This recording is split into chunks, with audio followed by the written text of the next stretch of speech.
Isa ka mall sa San Jose Antique nasunog. Pag-away sa mga bombero naglawig na sang halos 24 oras. 2 million pesos nga ayuda igahatag sang Antique Provincial Government sa masobra 300 ka mga trabahante nga nadulaan sang obra. Si John Sala nakatutok. Chairman si Mayor. Nagkinaran-karan ng mga empleyado kag customer sa isa ka mall sa Banwa sang San Jose Antique matapos masunog ang porsyon sa nasambit ka mall pasado alas 5 kahapon sang hapon. Padayon pa ang ginapalong tubtub sa karon ng kalayo. Suno sa Bureau of Fire Protection 6 hindi pa masulod sa mga bombero ang storage sang nasambit ka mall. Ang second floor, may nalis kami daw made of light materials, made of wood or what. So nag-collapse ang mga kahoy, mga kahoy sa babaw nagkalahulog na ang mga debris. Madasig ang naglaptang kalayong ginatudlo naghalin sa women's wear section sang mall sa ikaduha nga panalgan. Ang nagtabo sa bungaga was nag-collapse ang middle portion sa second floor kung sa dindra nagalin ng kalayo. Personal accounts pa lang sa mga witnesses.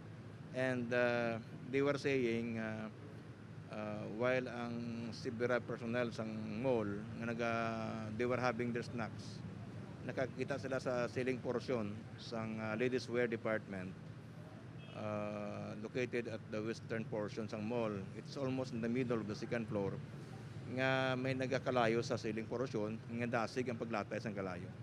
Alas 10:45 sang gabi gindeklara nga fire under control apang bangod may mga fire debris gikan sa ikaduha nga panalgan nga nagkalahulog sa first floor. Pila sa mga area diri ang nagdako man ang kalayo. Masobra 30 ka mga fire station na nagresponde sa sunog nga naglabot sa general alarm. Ang second floor totally raised gid eh.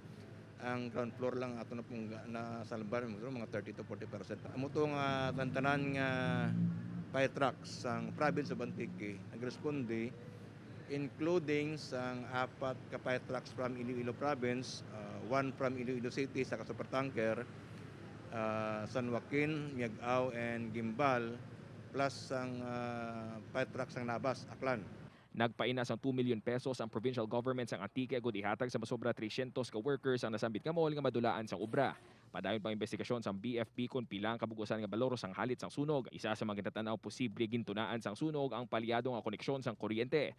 Upuod kay Cirilo Rinduque, John Sala, 1 Western Visayas. Nagpagawa na sang official statement ang Gaisano Grand Mall Antique angot sa sunog nga nagluntad kahapon sang hapon. Nagpasalamat ang tagdumalahan sang mall sa mga katapos sang Bureau of Fire Protection Region 6 nga nagresponde sa sunog subong man sa alkalde sang Banwa sang San Jose, katapos sang kapulisan kag mga opisyales sang Antique Provincial Government kag mga pumuluyo nga nagbulig. Nagpanawagan man sang pangamuyo ang tagdumalahan sang mall.